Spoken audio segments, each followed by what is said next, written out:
नमस्कार साथियों, हमारे डिजिटल प्लेटफॉर्म पे आपको स्वागत है। जैसे कि अपन ने पिछली क्लास में शेरशाह सूरी पढ़ा था और शेरशाह सूरी का थोड़ा सा टॉपिक रह गया था, जो 5-4 लाइन है जो आपको मैं पढ़ाना चाहता हूँ। उसके बाद अपन जस्ट बाद तीसरा मुग़ल शासक जो है अकबर पढ़ेंगे। तो आइए, शेरशाह सूरी।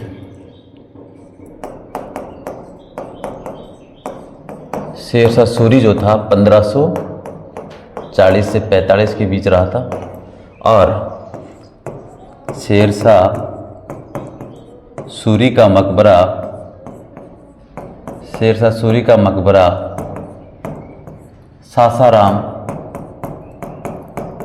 सासाराम बिहार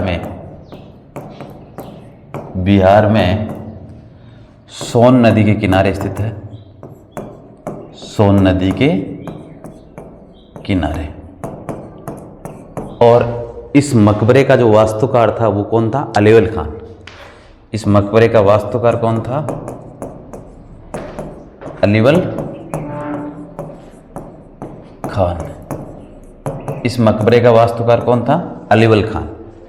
और इस मकबरे की जो विशेषताएं थी, इस मकबरे की विशेषताएं जो थी, इस मकबरे की विशेषताएं थी, ये बाहरी जो था वो मुस्लिम शैली में बनाया गया था। मुस्लिम शैली में बनाया गया था।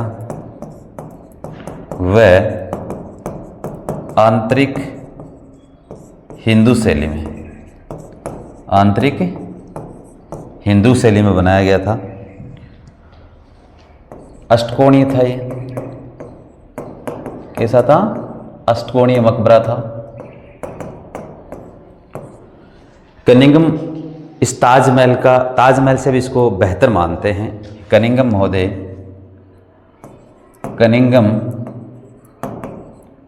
महोदय इस मकबरे को ताजमहल से भी सुंदर व अच्छा मानते हैं।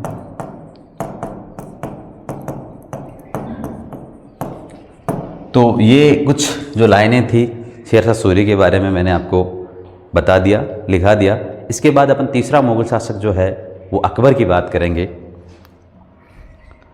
अकबर मुग़ल शासक का सबसे महानतम शासक। अकबर जो 1556 से 1605 तक रहा था। अकबर जो था, अकबर मुग़ल साम्राज्य का तीसरा शासक था और हुमायूं उसके पिता थे। हमीदा बानो बेगम उसकी माता थी और ये 1556 से 1605 तक शासन किया। इसकी जानकारियां जो है, महत्वपूर्ण जो युद्ध है, प्रशासनिक दृष्टि से, राजनीतिक दृष्टि से जो कार्य किए उसके बारे में अपन चर्चा करेंगे आज इस अपनी क्लास में अकबर में। हाँ, तो अकबर का जन्म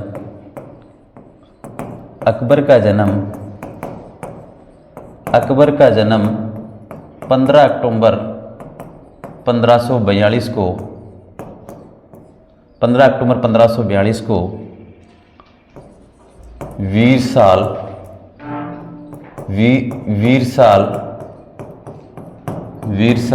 सोडा राजपूत, जो कहाँ के निवासी थे? अमरकोट के। कहाँ के निवासी थे? अमरकोट। वीरसाल सोडा राजपूत थे, जिसने यहाँ पर हुमायूं को, जब हुमायूं लास्ट जो 17 मई 1540 का जो कन्नौज का युद्ध हुआ था, बिलग्राम का युद्ध अपन कह सकते हैं, जिसमें हारने के बाद ईरान की तरफ भग रहा था, तो इस समय उसने वीरसाल सोडा, अमरकोट के जो शासक थे वीरसाल सोडा ने यहाँ पर उसको शरण दी थी। और अमरकोट में यहाँ शरण देने के बाद यहीं अकबर का क्या हो गया था? जन्म हुआ था। और अकबर का जन्म होने के बाद हुमायूं ने कस्तूरी के टुकड़े बांट के क्या बनाई थी? खुशी। यानी किसके टुकड़े? कस्तूरी के टुकड़े बांटकर खुशी मनाई थी। यानी अकबर का जन्म यहाँ वीरसाल सोडा राजपूत थे और अमरकोट के, जब वो वापस ईरान की तरफ जा रहे थे तो यहाँ सबसे पहले इन्होंने शरण दी थी। और इनकी माता का नाम था हमीदा बानो बेगम, हमीदा बानो बेगम था। हुमायूं ने इनका जो संरक्षण है, जब हुमायूं 13 वर्ष की आयु में अकबर शासक बन गया था तो उसमें सबसे पहले इसने मुनीम खां को और उसके बाद बैरम खां को अकबर का संरक्षण नियुक्त किया था। अकबर 13 साल की आयु में बैरम खां के संरक्षण में शासक बना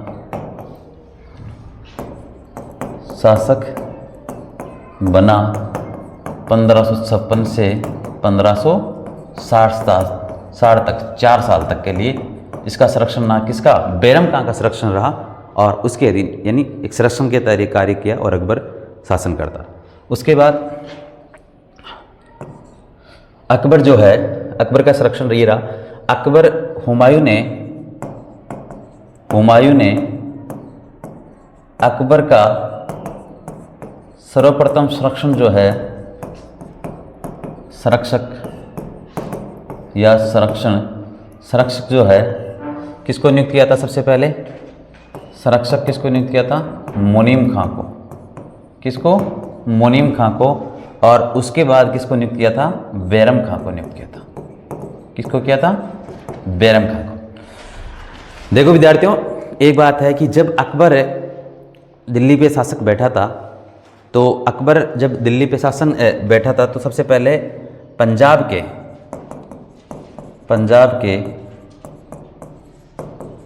कालानौर नामक स्थान पे 14 फरवरी 1556 को कालानौर नामक स्थान पे ईंटों का राज सिंहासन पर राज तिलक किया गया था। सिंहासन पर राज तिलक किया गया था और किसके संरक्षण में? बैरम खां के संरक्षण। किसके संरक्षण में किया गया था? बैरम खां के संरक्षण में। और किसने किया था? अबुल कासिम ने। किसने किया था? अबुल कासिम ने बैरम खां के संरक्षण में 14 फरवरी 1556 को पंजाब के कालानौर नामक स्थान पे इसको राजगद्दी पे बैठाया था, यानी ईंटों के इसके राज सिंहासन पर अबुल माल। लेकिन जब ये शासक बना तो कामरान के पुत्र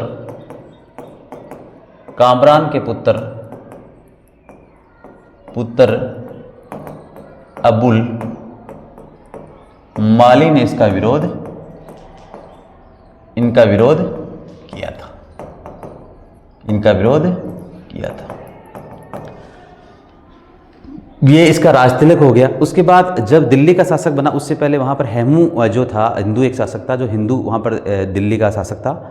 और उस दिल्ली के शासक को, हेमू को हटाने से पहले अकबर ने सबसे पहले आगरा पर इस्कंद खां को हरा कर आगरा पर अधिकार कर लिया था। उसके बाद तलवाड़ा जो पंजाब है वहाँ पर इस तुलगाबाद का जो युद्ध होता है 7 अक्टूबर 1556 को, उसके अंदर इसको तारदी बेग को हराकर उसके बाद वहाँ पर दिल्ली में साम्राज्य स्थापित करता है। और फिर 5 नवंबर 1556 को जो पानीपत का सेकेंड युद्ध होता है, हेमू को हरा देता है इसके अंदर, और बैरम खां इसकी तरफ से सेनापति लड़ते हैं अकबर की तरफ से। तो अपन देखो चर्चा करते हैं कि सबसे पहले जब दिल्ली पर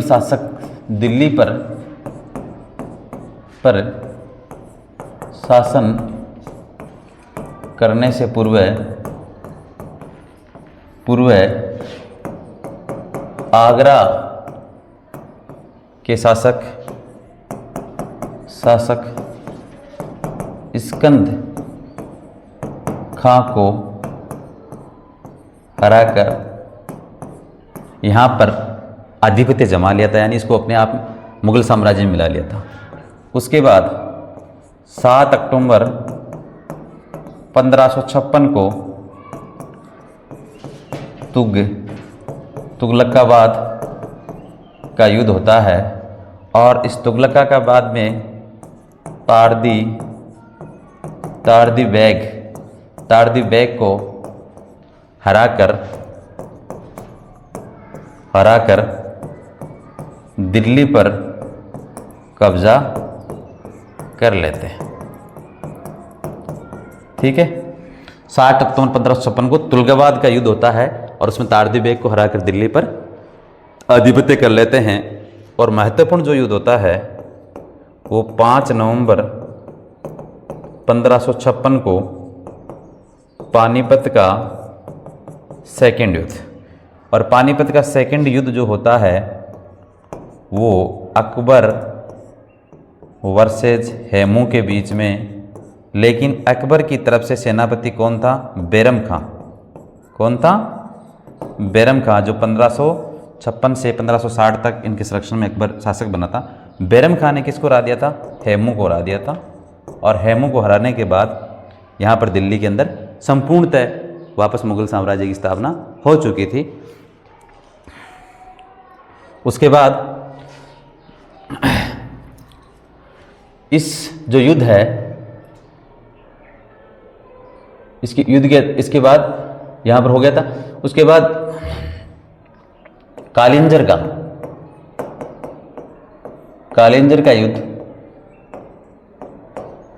का युद्ध जिसमें रीवा के रामचंद्र राव को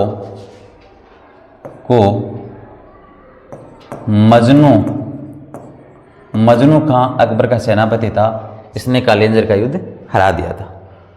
सबसे पहले देखा जाए तो अकबर का जो प्रथम जो अभियान था वो मालवा था 1561 के अंदर, और अंतिम जो अभियान था वो असीरगढ़ 1601 के अंदर था। तो अपन चर्चा करते हैं सबसे पहले। और उससे पहले भी जैसे मानकोट है, अजमेर है, ग्वालियर है, जौनपुर है, ये युद्ध थे इसने किए ना। अकबर का सर्वप्रथम जो अभियान था वो 1561 का था, मालवा का अभियान। कौन था? मालवा का अभियान। और ये प्रथम था, अकबर का सर्वप्रथम जो अभियान था मालवा का अभियान था। और 1601 के अंदर सबसे अंतिम जो अभियान था वो था असीरगढ़ का अभियान। कौन सा अभियान था? असीरगढ़ का अभियान। ये अंतिम अभियान था। इससे पहले 1557, 1558, 1559 और 1560 और 1561, यहाँ पर सबसे पहले इसने मानकोट के बाद अजमेर के बाद ग्वालियर और उसके बाद जौनपुर, मानकोट, अजमेर, ग्वालियर। और इस युद्ध इसने किए थे 1557 के अंदर मानकोट, 1558 के अंदर अजमेर, 1559 के अंदर ग्वालियर और 1560 के अंदर जौनपुर। और ये 1561 का युद्ध था जो ये अंतिम किसके साथ? 1601 का असीरगढ़ के साथ। उसके बाद आगे देखते हैं। सबसे पहले जो अभियान था 1561 के अंदर मालवा का अभियान था। मालवा का अभियान 1561 के अंदर मालवा का अभियान था। और यहाँ का शासक कौन था? बाज बहादुर था। यहाँ का शासक कौन था? बाज बहादुर। और इसकी राजधानी जो थी वो कौन सी थी? राजधानी कौन सी थी? सारंगपुर। क्या थी? सारंगपुर। इसकी राजधानी सारंगपुर थी। कौन सी राजधानी थी? सारंगपुर इसकी राजधानी थी। और सारंगपुर राजधानी थी तो सबसे पहले क्या हुआ? 1561 के अंदर यहाँ पर आक्रमण किया गया और आदम खां को अकबर ने सेनापति बना के भेजा। 1561 के अंदर आदम खां को अकबर ने सेनापति बना के भेजा और बाज बहादुर को पराजित करने के लिए। तो आदम खां ने मालवा के शासक बाज बहादुर को पराजित कर दिया था, पराजित कर दिया और मार्च 1561 के अंदर मुगल साम्राज्य में इसको मिला लिया, साम्राज्य के अंदर मिला लिया गया मालवा को। ठीक है, मार्च 1561 के अंदर मिला लिया गया। लेकिन ये आदम खां से हारने के बाद बाज बहादुर यहाँ दक्षिण भारत की तरफ चला गया था, दक्षिण तरफ भारत की तरफ भग गया था। क्या हो गया था? दक्षिण भारत की तरफ भग गया था। और वापस इसके बाद क्या होता है कि आदम खां की जगह अकबर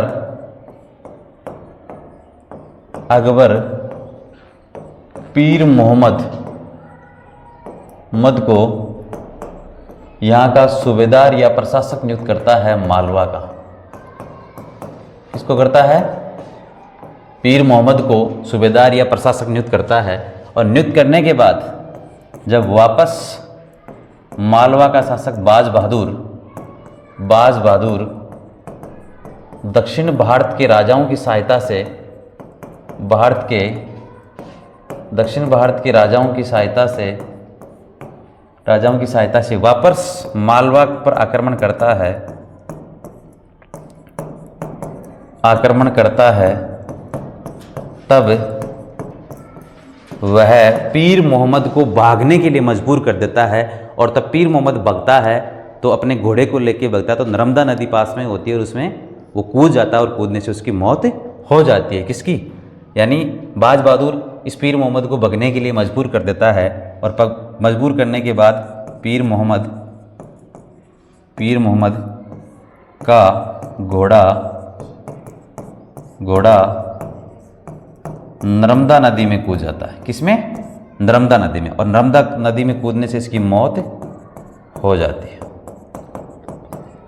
पीर मोहम्मद की मौत होने के बाद अब तीसरा एक आदमी आता है जिसको अकबर यहाँ पर सेनापति वापस उसको यहाँ का सूबेदार या प्रशासक नियुक्त करता है और उसको माला पर अधिकार करने के लिए कहता है उज़्बेक। उसका नाम क्या होता है?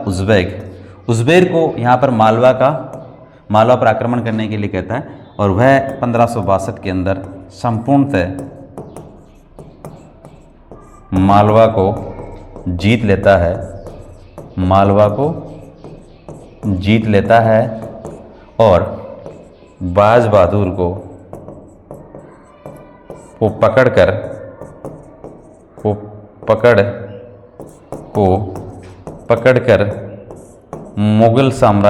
मुगल दरबार में लाया जाता है और यहाँ पर उसको मनसबदार बना दिया जाता है। किसको? बाज बहादुर को। ये तो था मालवा अभियान, ये तो है मालवा अभियान। हाँ, बाज बहादुर और उसकी पत्नी रूपमती संगीतज्ञ की मजार उज्जैन में है। कहाँ है? उज्जैन कहाँ है? एमपी, मध्य प्रदेश में, उज्जैन में है। अकबर को नगाड़ा बजाने का शौक था। और नगाड़ा बजाने का जो शौक था वो किसे सीखा था? बाज बहादुर, यही मालवा के शासक था, इससे इसने सीखा था। किससे सीखा था? बाज बहादुर से।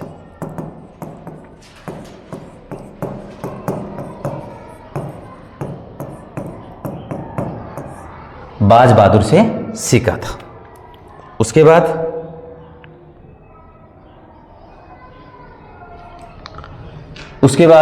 बंगाल व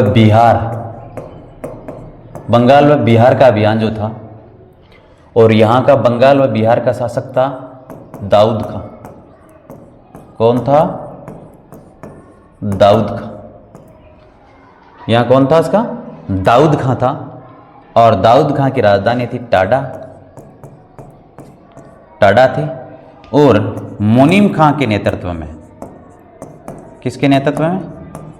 मुनीम खां के नेतृत्व में 1574 से लगातार आक्रमण किए गए बंगाल और बिहार पर, और अंतिम रूप से 1576 में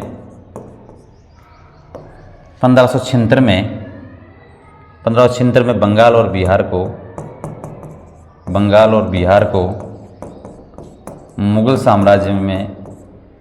साम्राज्य में आधिपत्य कर लिया गया। मुगल साम्राज्य में आधिपत्य कर लिया गया। फिर होता है सिंध का अभियान। सिंध का अभियान, यहाँ का शासक था जानी बेग। कौन था? 1591 के अंदर यह अभियान हुआ था और जानी बेग यहाँ का शासक था। और जानी बेग को अब्दुल रहीम खाना ने हरा दिया था, और इसको सिंध को भी 1591 के अंदर मुगल साम्राज्य के अंदर मिला लिया गया। और उसके बाद खानदेश का अभियान, ये भी 1591 के अंदर होता है। और 1591 के अंदर यहाँ पर फैजी को सेनापति नियुक्त किया जाता है इसको आधिपत्य करने के लिए। और फैजी यहाँ पर जाते हैं और यहाँ का जो शासक होता है वो होता है अली खान। कौन होता है? अली खान। अली खान होता है जो दक्षिण भारत का एकमात्र शासक, यानी दक्षिण भारत का एकमात्र शासक जो आक्रमण करने से पहले ही इसने आधिपत्य स्वीकार कर लिया था। किसका? मुगल साम्राज्य का, दक्षिण भारत का एकमात्र शासक जो मुगल साम्राज्य की अधीनता स्वीकार कर ली थी। मुगल साम्राज्य क्या कर ली थी? अधीनता स्वीकार कर ली थी। उसके बाद अकबर का मेवाड़ के साथ मेवाड़ी दास्तान, मेवाड़ के साथ प्रमुख युद्ध।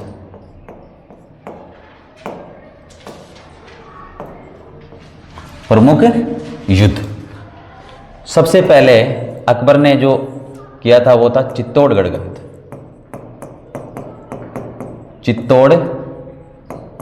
युद्ध।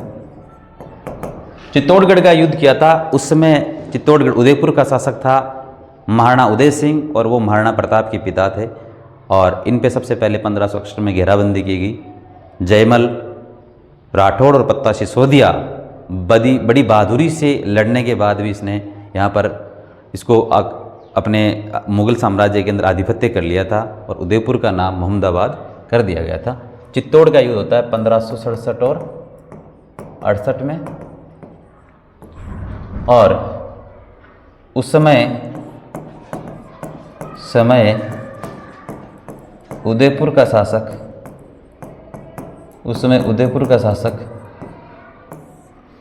उदय सिंह थे। और उदय सिंह थे राणा प्रताप के पिता।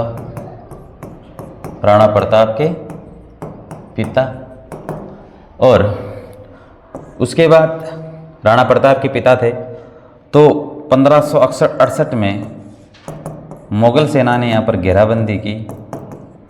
घेराबंदी करने के बाद इसको जीत लिया था, और जयमल राठौड़ व पत्ता सिसोदिया ने बहुत बहादुरी का परिचय दिया। फिर भी ये उदयपुर को यानी चित्तौड़ को जीत लिया था।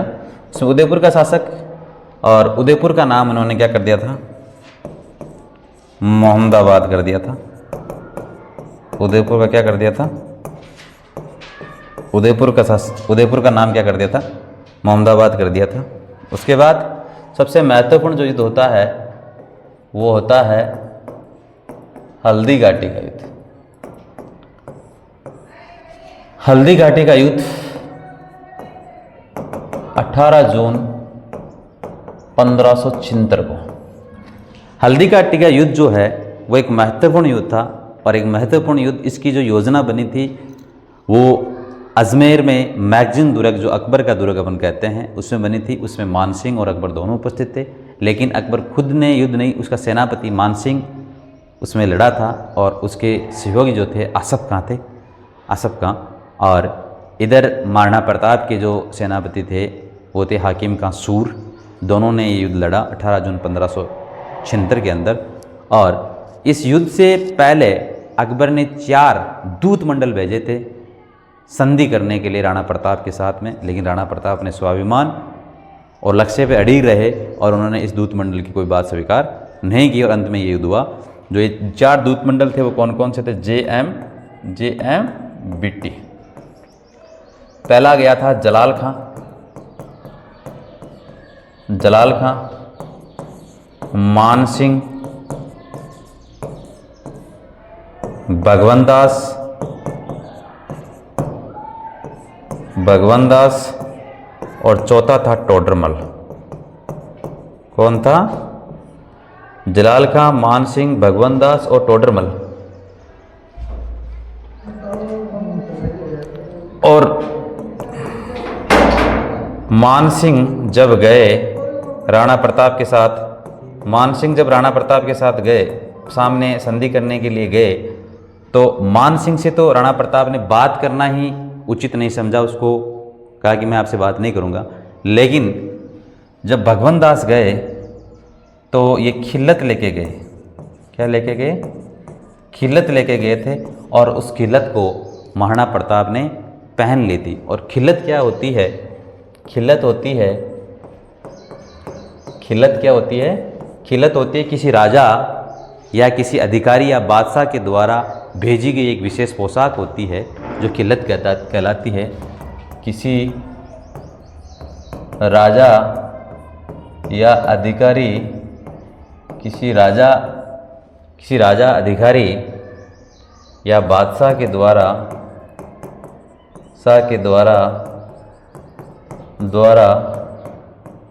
भेजी गई विशेष पोशाक होती है, जो मानसिंह से तो राणा प्रताप ने बात ही नहीं की। और भगवंत दास जो खिल्लत लेके गए उसने स्वीकार कर ली और राणा प्रताप का बेटा जो था अमर सिंह, उस अमर सिंह को मुगल राजधानी में भेज दिया गया भगवंत दास के साथ। राजधानी भेज दिया गया, ठीक है। उसके बाद इस समय बदायूनी यहाँ उपस्थित था, प्रत्यक्षदर्शी था, यानी मुंत ख्वाब उल त्वारिक के लेखक, मुंत ख्वाब उल त्वारिक के लेखक बदायूनी, जो एक सैनिक के रूप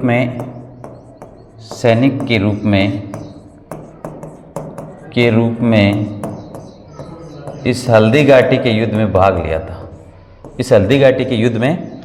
लिया था। और ये युद्ध समाप्त होने के बाद इसने अपनी दाढ़ी जो थी बदायूनी ने यहाँ पर खून से रंगी थी, यानी मुंत ख्वाब उल त्वारिक के लेखक सैनिक के एक रूप के अंदर भाग लिया था। और हल्दी घाटी का युद्ध होने के बाद यहाँ पर इसने अपनी खून से क्या रंगी थी, दाढ़ी रंगी थी। इसका जो सेनापति था, मुगल सेना का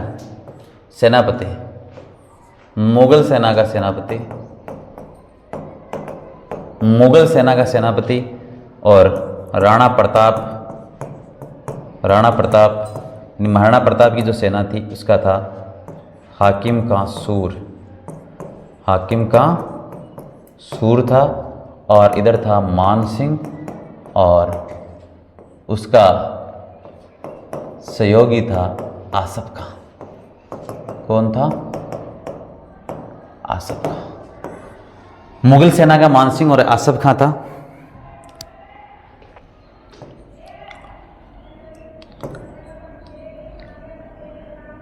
आसफ खां बताते हैं कि जब ये 18 जून 1576 का युद्ध हुआ, हल्दी घाटी का युद्ध, तो राजपूत सैनिकों में यानी मुगल सेना से राजपूत सैनिक और राणा प्रताप की जो सेना उससे राजपूत सैनिकों में डिफरेंट यानी पहचानना मुश्किल हो गया था। तब आसफ खां ने कहा था कि राजपूत चाहे इधर से मरे चाहे उधर से मरे, फ़ायदा इस्लाम को ही होना है। आसफ खां ने कि दोनों तरफ से यानी मुगल सेना व राणा प्रताप की सेना में राजपूत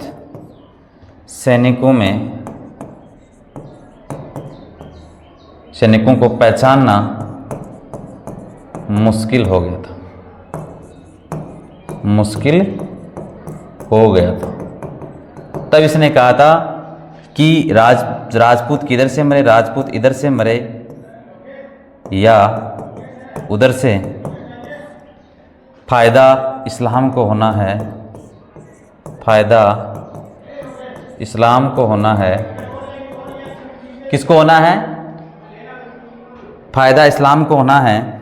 और उसके बाद मेहतर खान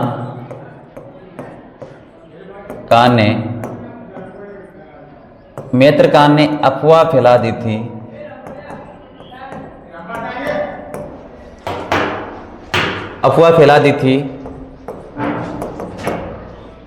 मेहतर खान ने अफवाह फैला दी थी कि बादशाह स्वयं सलामत खां स्वयं मैदान में आ गए हैं।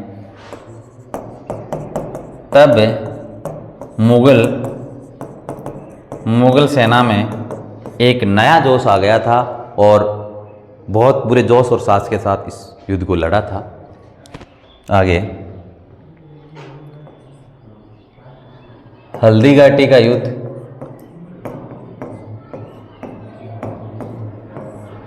अबुल फजल ने इसको खमनोर का युद्ध कहा। खमनोर का युद्ध। और बदायूं ने इसको गोगुंदा का युद्ध कहा।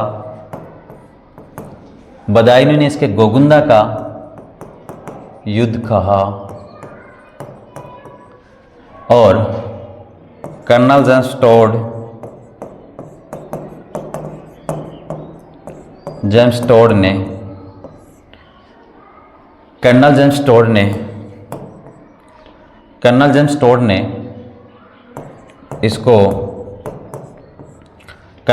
टोड ने इसने मेवाड़ की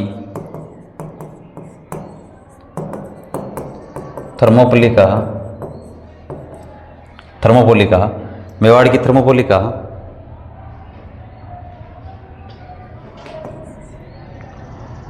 जो राजपूत जो सैनिक थे या राणा प्रताप की सेना से जो राजपूत थे, उनके घायल जो सैनिक थे, उनका इलाज कोल्यारी उदयपुर में करवाया गया। यानी कोल्यारी को केंद्र बनाया गया। कोल्यारी जो होता है उदयपुर में। और राणा प्रताप का जो सैनिक था, हाकिम का सूर सेनापति, हाकिम का सूर, उसका जो मकबरा है या छतरी है वो कहाँ बनाएगी? खमनोर, राजसमंद में।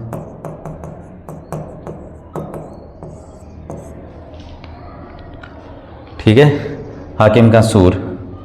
और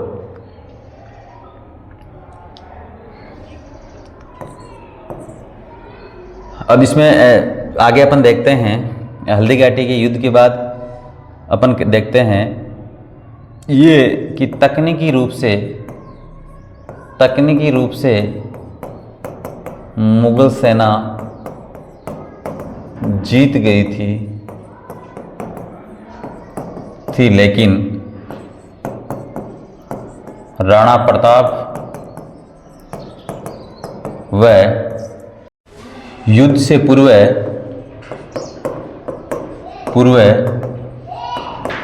मुगल सेना मोलेला गांव व राणा प्रताप की सेना लॉसिंगा गांव में डेरा डाला था। दिवेर का युद्ध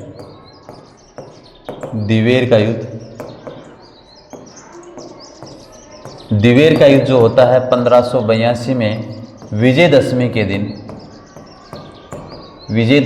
दिन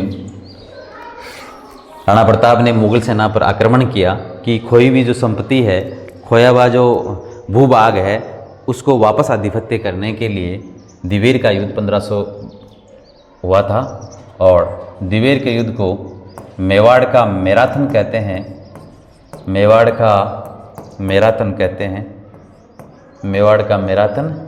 हैं, यानी खोई हुई भूमि को वापस वह इनको नुकसान पहुंचाया था, ये दिवेर का युद्ध। उसके बाद राणा प्रताप का भाई जगमाल सिंह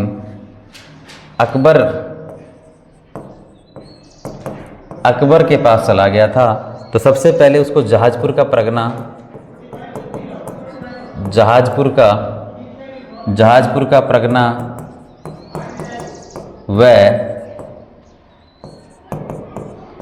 व बाद सिरोही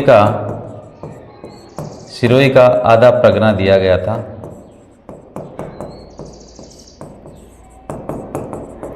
लेकिन 17 अक्टूबर 1583 को दत्तानी का युद्ध में देवड़ा सुरताना ने आक्रमण किया और इसमें मारा गया। ठीक है, अब अपन बैरम खां पे आते हैं। बैरम खां जो था, बैरम खां को पीर मोहम्मद ने पंजाब की तलवाड़ा के युद्ध में हरा दिया था। और तलवाड़ा के युद्ध में हरा दिया था तब, क्योंकि 1556 से 1560 तक जो अकबर का संरक्षक रहा, तो ये अकबर भी इससे पीछा छुड़ाना चाहता था। और अकबर पीछा छुड़ाना चाहता, ये बात बैरम खां को भी पता चल गई। तब बैरम खां अबुल मालिक को षड्यंत्र रचकर इसको, जो कामरान का पुत्र था जिसने इसका विरोध किया था, उसको वो इस राजगद्दी पर बैठाना चाहता था। तब इसको हरा के बैरम खां को पीर मोहम्मद ने अकबर के सामने लाया गया। तो 3 प्रस्ताव रखे गए बैरम खां के सामने कि या तो कालपी या चंदेरी का गवर्नर या सूबेदार बन जाए, एक बात तो ये, या बादशाह का व्यक्तिगत सलाहकार बन जाए,